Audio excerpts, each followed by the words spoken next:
Hello friends, welcome my channel G for fun. मैं आपके लिए लेकर आई हूँ परी कहानी सोने की चिट्ठियाँ। कहानी शुरू करने से पहले आप इस चैनल को सब्सक्राइब कर लें। तो चलिए कहानी शुरू करते। बहुत पुराने जमाने की बात है। एक राजा था। उसके महल में एक बहुत सुंदर बाग था। बाग में तरह तरह के फूलों के पौधे और अनेक प्रकार के मीठे फलों के पेड़ थे। लेकिन इस बाग में सबसे आश्चर्यजनक चीज थी। वह था एक सेब का पेड़ जिसमें सोने के सेब लगते थे। राजा ने इस पेड़ की देखभाल का खास इंतजाम कर रखा था।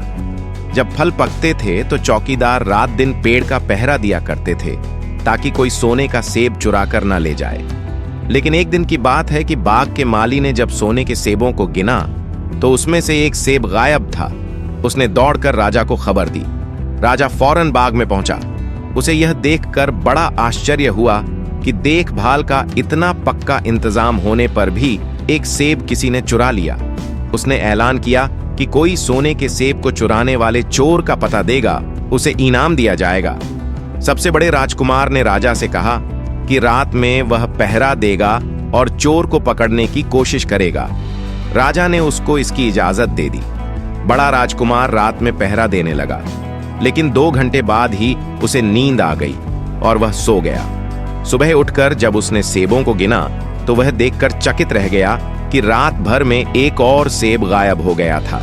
इसके बाद दूसरी रात को मंझले राजकुमार ने पहरा देने का काम संभाला। उसे भी नींद आ गई और तीसरा सेब चोरी हो गया। राजा बहुत चिंतित था। दरबारियों की भी समझ में नहीं आ रहा था कि क्या किया जाए। सब लोग उदास बैठे थे कि इतने में सबसे छोटा राजकुमार आया और उसने कहा कि आज की रात मैं पहरा दूंगा और चोर को पकड़ूंगा। राजा इस राजकुमार से खुश नहीं रहता था। वह उसे मूर्ख भी मानता था। उसने उसे डांटते हुए कहा, तुम क्या समझते हो? क्या तुम्हें इसमें सफलता मिलेगी? तुमसे बड़े और तुमसे ज्यादा समझदार दोनों राजकुमार इस काम में असफल हो चुके हैं। तुम जाओ, अपना काम करो। लेकिन छोटा राजकुमार नहीं माना। उसने राजा से प्रार्थना की कि उसे एक मौका जरूर दिया जाए। अंत में राजा राजी हो गया। राजकुमार रात में पहरा देने लगा। उसने तय किया कि वह किसी भी हालत में नहीं सोएगा और चोर को जरूर पकड़ेगा। जब आधी रात हुई और 12 बजे का आखिरी घंटा बजा तो राजकुमार ने देखा कि एक सुंदर सोने की चिड़िया कहीं से उड़ती हुई आई और सेब के पेड़ पर बैठ गई। उसने देखते देखते सोने का एक सेब तोड़कर अपनी चोंच में पकड़ लिया। राजकुमार ने फौरन निशाना साधकर तीर चला दिया, लेकिन तीर चिड़िया को नहीं लगा और वह पंख फड़फड़ाकर उड़ गई। हाँ, इतना अवश्य हुआ कि उसका एक सुनहरा पंख टूटकर जमीन पर आ गिरा। दूसरे दिन सुबह राजकुमार ने राजा को सारी बात बता दी और वह सोने का पंख उनके सामने रख दिया। पंख इतना सुंदर और इतना कीमती था कि राजा उसे देखता ही रह गया। उसने कहा, अगर उस चिड़िया का एक पंख इतना सुंदर है तो वह पूरी चिड़िया कितनी सुंदर होगी। मैं चाहता हूं कि उस चिड़िया को कोई पकड़ लाए। सबसे पहले बड़ा राजकुमार इस काम के लिए रवाना हुआ। चलते चलते वह एक जंगल में पहुंचा। वहां उसने एक लोमड़ी को एक पेड़ के नीचे आराम करते हुए देखा। राजकुमार ने मौका देखकर तीर अपने धनुष पर चढ़ा लिया। वह तीर छोड़ने ही जा रहा था कि लोमड़ी ने चिल्लाकर कहा, राजकुमार, मुझे मत मारो। मुझे पता है कि तुम सोने की चिड़िया की खोज में निकले हो। तुम मेरी राय मानो तो तुम्हारा काम जल्दी ही पूरा हो जाएगा। तुम इसी रास्ते से सीधे चले जाओ। शाम होने पर तुम एक गांव में पहुंचोगे। वहां तुम्हें आमने सामने 2 सराएं मिलेंगी। एक सराय खूब सजी सजाई और सुंदर सी होगी, लेकिन तुम उसमें मत ठहरना। तुम उसके सामने वाली दूसरी सराय में ठहरना, जो बहुत मामूली और देखने में भी भद्दी सी होगी। ऐसा करने पर तुम्हारा काम आसानी से पूरा हो जाएगा। लोमड़ी का बात सुनकर राजकुमार को हंसी आ गई। उसने डांटकर कहा, भाग जा यहां से, मुझे तुम्हारी सलाह की जरूरत नहीं है। यह कहकर उसने तीर छोड़ दिया। लेकिन लोमड़ी बहुत चालाक थी। वह बचकर निकल भागी। राजकुमार आगे चलता गया। शाम को जब वह एक गांव में पहुंचा तो उसने देखा कि वहां सड़क के किनारे सचमुच 2 सराएं थीं। उनमें से एक सराय खूब सजी सजाई थी और उसके अंदर से लोगों के नाचने गाने की आवाजें आ रही थीं। दूसरी सराय भद्दी सी थी और वहां अंधेरा घिरा हुआ था। राजकुमार सजी सजाई सराय में ठहर गया। थोड़ी देर में वह भूल गया कि वह असल में सोने की चिड़िया की खोज में निकला था। उधर जब काफी समय बीत गया और बड़ा राजकुमार नहीं लौटा तो मंझला राजकुमार सोने की चिड़िया की खोज में चल पड़ा। वह भी उसी तरह चलते चलते जंगल में पहुंचा तो वहीं लोमड़ी उसे भी मिली। इस राजकुमार ने भी लोमड़ी की बात पर कोई ध्यान नहीं दिया। जब वह शाम को उस गांव में पहुंचा तो बड़े राजकुमार की तरह सजी सजाई सराय में ठहरा। वहां के नाच रंग में मस्त होकर वह भी अपना काम भूल गया, यहां तक कि उसे घर लौटने की भी सुध न रही। अंत में सबसे छोटे राजकुमार ने राजा से कहा कि मैं सोने की चिड़िया की खोज में जाऊंगा। राजा को विश्वास था कि जब उससे बड़े दोनों राजकुमार इस काम में सफल नहीं हुए तो इसे भी सफलता नहीं मिलेगी, लेकिन उसके जिद करने पर राजा ने उसे इजाजत दे दी। छोटा राजकुमार तैयार होकर सोने की चिड़िया की खोज में निकला। जंगल में उसे भी लोमड़ी मिली। राजकुमार ने लोमड़ी की बात को ध्यान से सुना और लोमड़ी से कहा, ठीक है, तुम जैसे कह रही हो मैं वैसा ही करूंगा। अब तुम जाओ, मैं तुम्हें नहीं मारूंगा। इस पर लोमड़ी खुश होकर बोली, तुम सबसे अच्छे लड़के मालूम होते हो। तुमने मेरी बात का मजाक नहीं उड़ाया और मुझ पर तीर नहीं चलाया। मैं तुमसे खुश हूं और तुम्हारी मदद करूंगी। आओ, तुम मेरी पूंछ पर बैठ जाओ, मैं तुम्हें उस सराय तक पहुंचा देती हूं। देखते देखते लोमड़ी की पूंछ काफी बड़ी हो गई और राजकुमार उस पर बैठ गया। उसके बैठते ही लोमड़ी हवा में उड़ने लगी और थोड़ी ही देर में मैदानों और पहाड़ों को पार करके उसी गांव में जा पहुंची। राजकुमार ने उसकी सलाह को मानकर छोटी और पुरानी सराय में ही डेरा डाल दिया। वह दूसरी सजी सजाई सराय से दूर ही रहा। दूसरे दिन सुबह उठकर जब वह आगे बढ़ा तो कुछ दूर चलने पर उसे वह लोमड़ी फिर से रास्ते में मिल गई। लोमड़ी ने उससे कहा, अब मैं तुम्हें बताती हूं कि आगे तुम्हें क्या करना चाहिए। तुम सीधे चलो। आगे चलने पर तुम्हें एक बहुत बड़ा किला मिलेगा जिस पर सिपाही लोग पहरा दे रहे होंगे। तुम सिपाहियों से डरना मत और सीधे अंदर चले जाना, क्योंकि वे इस समय सो रहे होंगे। तुम बेधड़क होकर किले में घुसते चले जाना और उनके कमरों को पार करते हुए उस जगह पहुंच जाना जहां लकड़ी के एक मामूली से पिंजरे में सोने की चिड़िया बंद है। तुम चिड़िया को पिंजरे सहित उठाकर किले से बाहर ले आना। लेकिन एक बात याद रखना, चिड़िया के पिंजरे के पास ही एक बहुत सुंदर सा सोने का पिंजरा भी रखा होगा। तुम भूलकर भी चिड़िया को उस पिंजरे में मत रखना।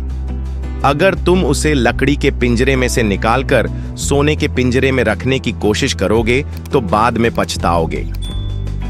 यह कहकर लोमड़ी ने राजकुमार को फिर से अपनी पूंछ पर बिठाया और थोड़ी ही देर में उसको किले के पास पहुंचा दिया। राजकुमार ने किले के पास जाकर देखा कि सचमुच उसके पहरेदार सो रहे थे। वह बिना डरे सीधा महल में घुस गया और थोड़ी ही देर बाद वह उस कमरे में जा पहुंचा जहां सोने की चिड़िया एक पिंजरे में बैठी हुई थी। पिंजरे के पास ही सोने के 3 सेब पड़े हुए थे। इन सेबों को देखकर राजकुमार ने फौरन पहचान लिया कि ये सेब उसके पिता के बाग के ही थे। सोने की चिड़िया इतनी सुंदर थी कि राजकुमार उसको देखता ही रह गया। वह उसको उठाकर लाने ही वाला था कि उसकी नजर पास ही पड़े एक सुंदर से पिंजड़े पर पड़ी। वह पिंजड़ा बहुत सुंदर था और उसमें तरह तरह के कीमती हीरे, मोती और रत्न जड़े हुए थे। सोने की चिड़िया के लिए वही पिंजरा ठीक मालूम पड़ता था। राजकुमार लोमड़ी की बात को भूल गया और उसने सोने की चिड़िया को लकड़ी के पिंजरे से निकालकर सोने के पिंजरे में बंद कर दिया। लेकिन नए पिंजरे में आते ही चिड़िया ने खूब जोर जोर से शोर मचाना शुरू कर दिया। राजकुमार पिंजरे को उठाकर कमरे से बाहर भी नहीं निकल पाया था कि बहुत से सिपाही कमरे में घुस आए और उन्होंने राजकुमार को पकड़ लिया। अब राजकुमार को अपनी भूल का पता चला। उसे याद आया कि लोमड़ी ने उससे क्या कहा था, लेकिन अब क्या हो सकता था।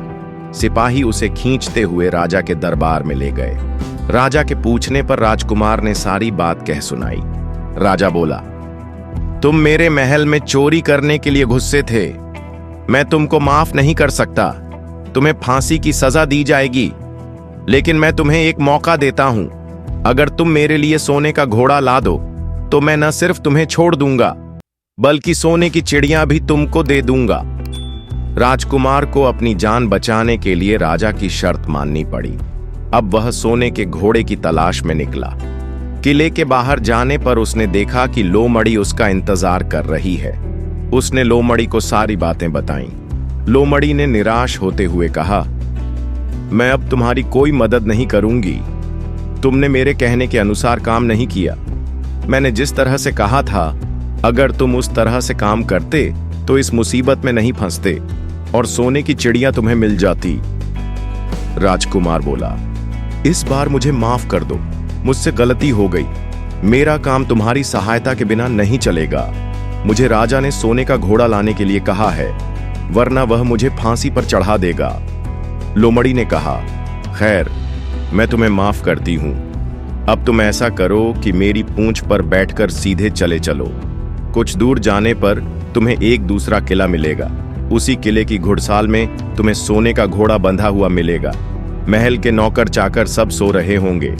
तुम चुपचाप जाना और घोड़े को खोल लेना। लेकिन एक बात याद रखना, वहां घोड़े के पास ही घोड़े पर कसने के लिए 2 जीनें रखी होंगी। उसमें से एक तो पुरानी चमड़े की जीन होगी और दूसरी सोने की जीन होगी।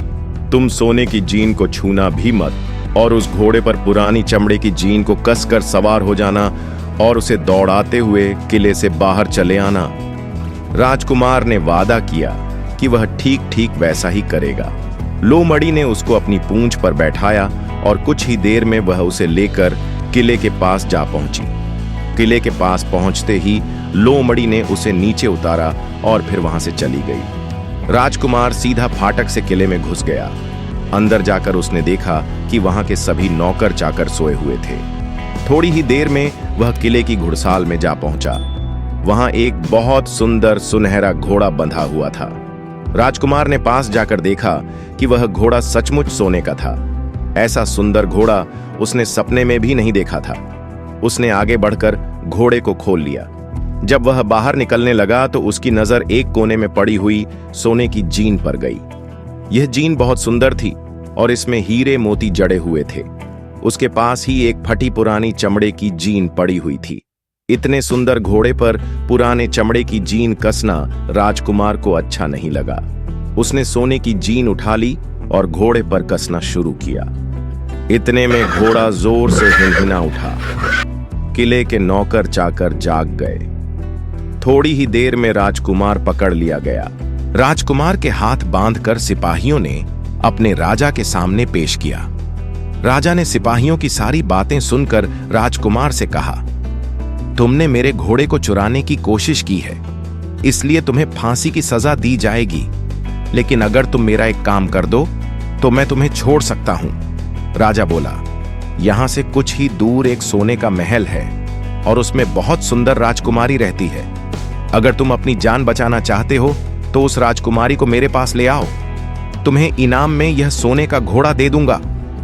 बेचारा राजकुमार, वह फिर से एक नई मुसीबत में फंस गया। उसे मजबूर होकर राजा की शर्त माननी पड़ी। अब वह सोने के महल की खोज में निकला। कुछ दूर चलने पर फिर उसे वह लोमड़ी मिली। पता नहीं कैसे लोमड़ी को सारी बातें मालूम हो गई थीं। वह बोली, देखो, तुमने इस बार भी मेरी बात नहीं मानी। मेरी बात मान जाते तो यह नई मुसीबत तुम्हारे गले नहीं पड़ती। खैर, मुझे तुम पर दया आ रही है। मैं तुम्हारी मदद करूंगी। चलो, मैं तुमको सोने के महल के पास पहुंचाए देती हूं। तुम महल के बाहर ही कहीं छिपे रहना। जब उसमें से शाम को राजकुमारी तालाब में नहाने के लिए बाहर आए तो तुम आगे बढ़कर उसका हाथ पकड़ लेना। जैसे ही तुम उसको छुओगे, राजकुमारी तुम्हारे साथ आने के लिए राजी हो जाएगी। लेकिन एक बात याद रखना, तुम उसको वहां से अपने साथ ले आना। उसे वापस महल में मत जाने देना। वह तुमसे कहेगी कि मैं अभी अपने माता पिता से मिलकर आती हूं, लेकिन तुम उसकी बातों में मत आना, वरना फिर मुसीबत में फंस जाओगे। यह कहकर लोमड़ी ने फिर से अपनी पूंछ फैला दी और राजकुमार उस पर बैठ गया। देखते देखते लोमड़ी हवा में उड़ती हुई कुछ देर बाद सोने के महल के पास जा पहुंची। महल के पास पहुंचते ही राजकुमार एक पेड़ की आड़ में छिपकर बैठ गया। शाम को जब राजकुमारी नहाने के लिए किले से बाहर आई तो राजकुमार ने हिम्मत करके आगे बढ़कर उसका हाथ पकड़ लिया। उसके छूते ही राजकुमारी उसके साथ चलने के लिए तैयार हो गई। वह बोली, राजकुमार, तुम मुझे जहां भी ले जाना चाहोगे मैं तुम्हारे साथ चलूंगी, लेकिन मुझे थोड़ी देर के लिए अपने माता पिता से मिल आने दो। राजकुमार ने कहा, नहीं, यह नहीं होगा, तुम्हें तुरंत मेरे साथ चलना पड़ेगा। लेकिन राजकुमारी रोने लगी। इतनी सुंदर राजकुमारी को रोते देखकर राजकुमार का मन पिघल गया। अंत में वह राजी हो गया और बोला, जाओ, थोड़ी देर के लिए माता पिता से मिल आओ, लेकिन फिर तुरंत बाहर चली आना। लेकिन राजकुमारी ने जैसे ही किले में पैर रखा, किले के पहरेदार जाग गए और उन्होंने राजकुमार को पकड़ लिया। राजकुमार बहुत पछताया, लेकिन अब क्या हो सकता था। सिपाहियों ने उसे अपने राजा के सामने पेश किया। राजा बहुत निराश था। उसने उसी वक्त हुक्म दिया, इस राजकुमार को फौरन फांसी पर चढ़ा दिया जाए। यह सुनकर राजकुमार रोने गिड़गिड़ाने लगा।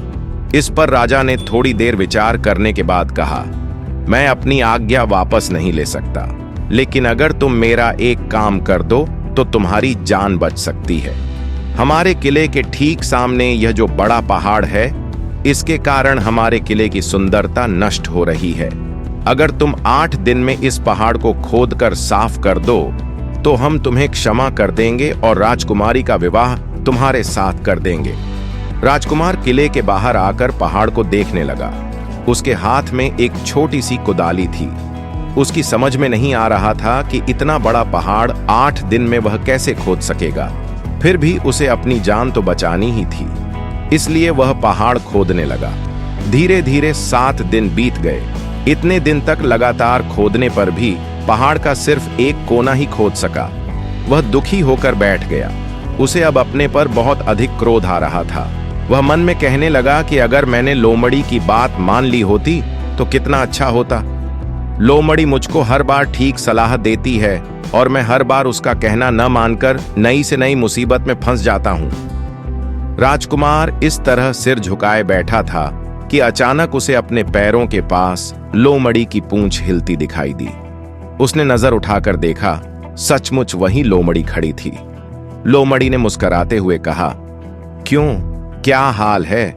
इस बार तो तुम्हारी मदद करने की मेरी जरा भी इच्छा नहीं थी, लेकिन मैं 7 दिन से तुमको पहाड़ खोदते हुए देख रही हूं। मुझे दया आ गई और मैं तुम्हारी मदद के लिए चली आई। जाओ, तुम बहुत थक गए हो, सो जाओ, मैं थोड़ी ही देर में तुम्हारा काम पूरा कर दूंगी।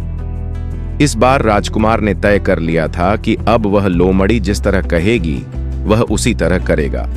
वह चुपचाप उठकर एक तरफ सोने चला गया। थोड़ी ही देर में उसे नींद आ गई। सुबह जब वह सोकर उठा तो उसे अपनी आंखों पर विश्वास नहीं हो रहा था। वहां कहीं भी पहाड़ का नाम नहीं था और महल का सुंदर दृश्य दिखाई दे रहा था। राजकुमार सीधा राजा के पास पहुंचा। राजा उसके काम पर बहुत खुश था। उसने तुरंत अपने वादे के अनुसार राजकुमारी के साथ उसका विवाह कर दिया। जब राजकुमार उस सुंदर राजकुमारी के साथ कुछ दूर चला तो उसे रास्ते में फिर वही लोमड़ी मिली। लोमड़ी बोली, बधाई हो राजकुमार, राजकुमारी के साथ तुम्हें देखकर मुझे बड़ी खुशी हो रही है, लेकिन अब तुम्हें सोने का घोड़ा और सोने की चिड़िया भी प्राप्त करनी चाहिए, क्योंकि वे दोनों चीजें तुम्हारे ही लायक हैं और तुम उन्हें आसानी से प्राप्त कर सकते हो। राजकुमार बोला, लेकिन भला मुझे सोने का घोड़ा और सोने की चिड़िया कैसे मिल सकती है? मैं तो इस राजकुमारी को भी उस राजा के लिए ले जा रहा हूं।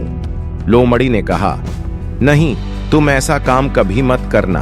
इस राजकुमारी के साथ तुम्हारा विवाह हुआ है और यह अब तुम्हारी ही है। अगर तुम मेरे कहने के अनुसार काम करो तो तुम्हें सोने का घोड़ा और सोने की चिड़िया भी मिल सकती है। तुम पहले इस राजकुमारी को लेकर सोने के घोड़े वाले राजा के पास जाओ। राजा खुश होकर तुमको सोने का घोड़ा दे देगा। तुम घोड़े पर सवार हो जाना और सवार होकर सबसे विदा लेना। राजकुमारी से तुम सबसे बाद में विदा लेना।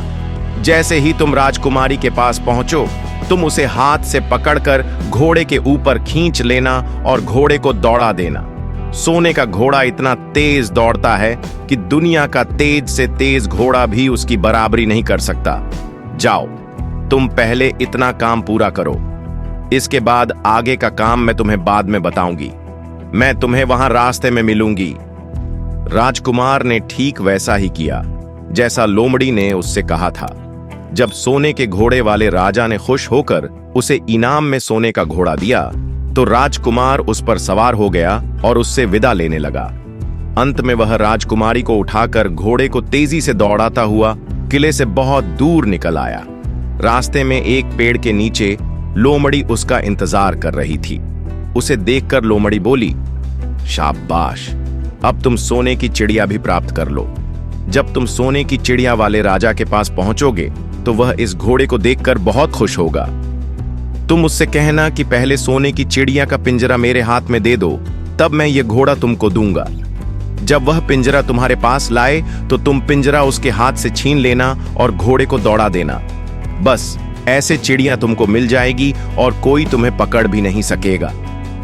इस बार भी राजकुमार ने ठीक वैसा ही किया।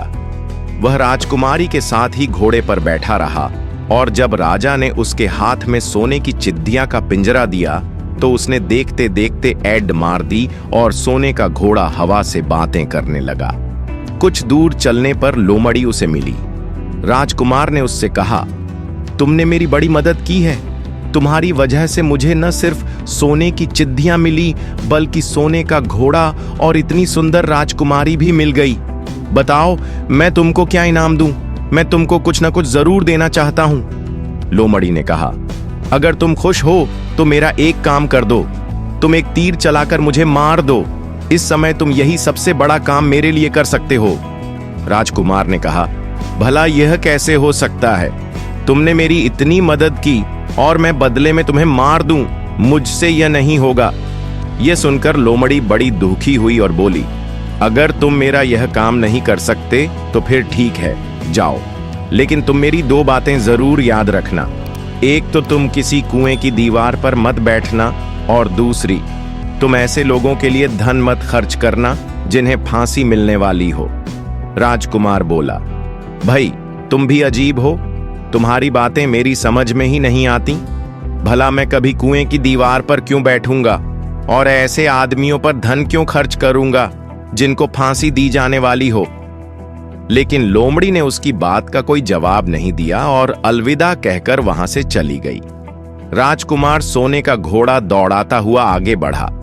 राजकुमारी उसके साथ ही बैठी हुई थी और सोने की चिड़िया का पिंजरा उसके हाथ में था। कुछ ही देर में राजकुमार उस छोटे गांव में जा पहुंचा जिसमें वे दोनों सराएं थीं। गांव के लोग और खास तौर से बच्चे उसको देखने के लिए घरों से बाहर निकल आए। सोने के घोड़े पर इतने सुंदर राजकुमार के साथ बैठी एक राजकुमारी को देखकर सभी लोग चकित थे। इतने में राजकुमार ने देखा कि गांव के बगीचे में एक जगह बहुत से लोग जमा हैं और कुछ शोर हो रहा है। राजकुमार के पूछने पर लोगों ने बताया कि वहां दो आदमियों को फांसी देने की तैयारी हो रही है। राजकुमार उधर ही चल पड़ा। वहां पहुंचने पर उसने पहचान लिया कि जिन आदमियों को फांसी दी जाने वाली थी वे और कोई नहीं बल्कि उसके ही भाई थे।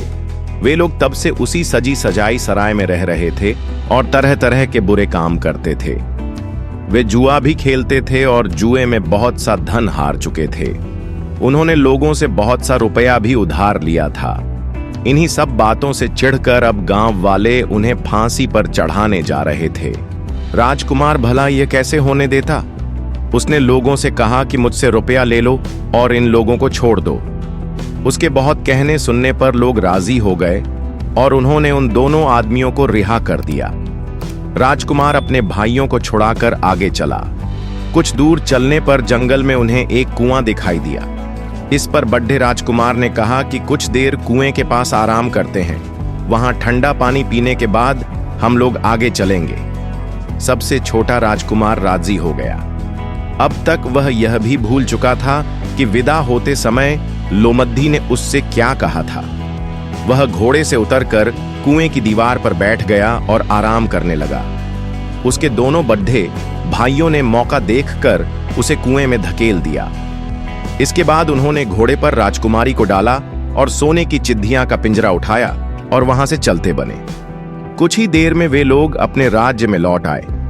घर लौटकर उन्होंने राजा से कहा, हम लोग सोने की चिड़िया को पकड़ लाए हैं। इसी चिड़िया ने हमारे बाग में से सोने के सेब चुराए थे। इसके साथ ही हम एक यह सोने का घोड़ा और सोने की राजकुमारी भी लाए हैं। राजा बहुत खुश हुआ। सारे राज्य के लोग खुशियां मनाने लगे, लेकिन राजकुमारी खुश नहीं थी। वह बराबर रोती रहती थी। उसने खाना पीना छोड़ दिया। यही नहीं, घोड़े ने भी दाना पानी बंद कर दिया और सोने की चिड़िया भी उदास रहने लगी। राजा ने बहुत कोशिश की, लेकिन न तो वह राजकुमारी खुश हुई और न सोने के घोड़े ने और न ही सोने की चिद्दियां ने दाना पानी शुरू किया। उधर छोटा राजकुमार कुएं में गिर गया था, लेकिन वह मरा नहीं। कुआं बहुत गहरा था, लेकिन उसमें पानी बहुत थोड़ा था। वह कुएं में बैठा बैठा अपने भाग्य को कोसता रहा। अब उसे फिर से उसी लोमड़ी की याद आई और वह पछताने लगा कि अगर मैंने उसका कहना मान लिया होता तो मैं इस मुसीबत में न फंसता। राजकुमार ने जैसे ही लोमड़ी को याद किया, लोमड़ी न मालूम कैसे कुएं के मुंह पर आ पहुंची और बोली, देखो राजकुमार, मैंने पहले ही तुम्हें समझाया था कि किसी कुएं की दीवार पर मत बैठना और ऐसे आदमियों की मदद मत करना जिन्हें फांसी दी जाने वाली हो, लेकिन तुम नहीं माने। खैर, चलो अब आखिरी बार मैं फिर तुम्हारी मदद किए देती हूं। लो, मेरी पूंछ पकड़कर कुएं से बाहर निकल जाओ। यह कहकर लोमड़ी ने अपनी पूंछ कुएं में लटका दी। देखते देखते पूंछ इतनी लंबी हो गई कि कुएं के पेंदे में पड़े राजकुमार के पास तक जा पहुंची। राजकुमार उसे पकड़कर कुएं से बाहर निकल आया। लोमड़ी ने उससे कहा, जाओ, अब तुम अपने घर जाओ, लेकिन जरा होशियार रहना। तुम्हारे भाई तुम्हारी जान के दुश्मन हैं। वे लोग जरूर तुमको ढूंढ रहे होंगे। राजकुमार घर की ओर चल पड़ा। अपने राज्य में पहुंचने पर उसे एक भिखारी मिला। उसने भिखारी को अपने सुंदर कपड़े दान में दे दिए और उसके भद्दे पुराने कपड़े पहन लिए। इस तरह भेष बदलकर वह अपने किले में पहुंचा। वहां उसके पहुंचने पर एक बड़ी आश्चर्यजनक बात हुई। सोने का घोड़ा खुशी से हिनहिनाने लगा और दाना खाने लगा। सोने की चिड़िया भी अपने पिंजरे में खुशी से फुदकने लगी और गाना गाने लगी। राजकुमारी ने अपने आंसू पोंछ डाले और वह भी खुश दिखाई देने लगी। लेकिन राजा की समझ में कुछ नहीं आया। उसने राजकुमारी से इसका कारण पूछा तो वह बोली, मैंने तो पहले ही आपको सारी कहानी बता दी थी। आपके बड़े और मंझले राजकुमार ने छोटे राजकुमार के साथ धोखा किया है। इन्होंने आपको भी धोखा दिया है, लेकिन अब आपका छोटा राजकुमार यहाँ पर आ पहुंचा है, इसीलिए मुझे बेहद खुशी हो रही है। उसी के साथ मेरी शादी हुई है और मैं उसके साथ ही सुखी रह सकती हूँ। फिर उसने मैले कुचैले कपड़े पहने एक आदमी की ओर इशारा करते हुए कहा, वह रहा आपका छोटा राजकुमार। राजा ने भी अपने छोटे लड़के को पहचान लिया। अब राजा ने अपने छोटे बेटे के बारे में अपने विचार बदल दिए। अब वह उसको बहुत समझदार और बहादुर मानने लगा और उससे बहुत अधिक प्यार करने लगा। उसने उसको राजगद्दी पर बिठाने का निश्चय किया। बड़े और मंझले राजकुमार ने अपने छोटे भाई को ही धोखा नहीं दिया था, बल्कि राजा को भी धोखा दिया था। इससे राजा उनसे बहुत नाराज था। उसने उन दोनों को अपने राज्य से निकलवा दिया। इसके बाद बड़ी धूमधाम के साथ राजकुमारी के साथ राजकुमार का विवाह हुआ और दोनों सुख से रहने लगे। लेकिन राजकुमार उस लोमड़ी को नहीं भूला था जिसने उसकी सहायता की थी। एक दिन समय निकालकर वह जंगल में उस लोमड़ी की खोज में निकला। बहुत ढूंढने के बाद एक पेड़ के खोखले भाग में उसने उस लोमड़ी को चुपचाप बैठे है देखा। लोमड़ी बहुत उदास थी और पहले से बहुत ज्यादा दुबली भी हो गई थी। राजकुमार को देखते ही लोमड़ी ने उसे पहचान लिया और कहा, आह, कहो राजकुमार, आज इधर कैसे रास्ता भूल पड़े? राजकुमार ने कहा, मैं आज तुम्हें ही ढूंढने के लिए आया हूं। चलो, मेरे बाग में आराम से रहना। वहां तुम्हें किसी तरह की तकलीफ नहीं होगी। यहां तो जंगल में तुम्हें खाने पीने की तकलीफ होती होगी और जंगली जानवरों और शिकारियों का डर बना रहता होगा। लोमड़ी ने कहा, नहीं राजकुमार, मैं यहां ठीक हूं और भला अब तुम्हें मेरे धूख से क्या लेना देना? तुम्हारा काम निकल गया, अब तुम सुख से अपने राज में रहो। राजकुमार बोला, नहीं, तुमने मेरा बड़ा उपकार किया है। मैं तुम्हें इनाम देना चाहता हूं और अपने साथ ही रखना चाहता हूं। राजकुमारी भी बहुत खुश होगी, वह भी तुमसे मिलना चाहती है। लोमड़ी बोली, अगर तुम सचमुच मुझे इनाम देना चाहते हो तो मेरा एक काम कर दो। मैंने तुमसे पहले भी कहा था कि तुम तीर चलाकर मुझे मार दो, इसी से मेरा लाभ होगा। असल में एक जादूगर ने मुझ पर जादू कर रखा है। मैं लोमड़ी नहीं हूं, मुझे उसके जादू के प्रभाव से लोमड़ी के रूप में रहना पड़ रहा है। मैं तो उसी देश का राजकुमार हूं जहां की राजकुमारी से तुम्हारा विवाह हुआ है। असल में वह राजकुमारी मेरी छोटी बहन है। अगर तुम तीर चलाकर मुझे मार दोगे तो इस जादू से मुझे मुक्ति मिल जाएगी और मैं फिर अपने देश लौट सकूंगा। राजकुमार को यह सुनकर बड़ा आश्चर्य हुआ। उसने फौरन अपने धनुष पर तीर चढ़ाया और लोमड़ी की ओर छोड़ दिया। तीर के लगते ही लोमड़ी मर गई और उसमें से एक सुंदर सा राजकुमार निकल आया। फिर दोनों राजकुमार आपस में गले मिले। इसके बाद दोनों राजकुमार वापस महल में लौट आए। वहां राजकुमारी अपने भाई से मिलकर बहुत खुश हुई। रुको रुको रुको, कहाँ चले? कहानी कैसी लगी कमेंट में बता के तो जाओ। वीडियो अच्छी लगी तो लाइक करना ना भूलना। आपको ऐसी और वीडियो देखनी है तो कमेंट करना और चैनल को सब्सक्राइब कर लेना। मिलते हैं अगली वीडियो में एक नई कहानी के साथ। तब तक के लिए बाय बाय।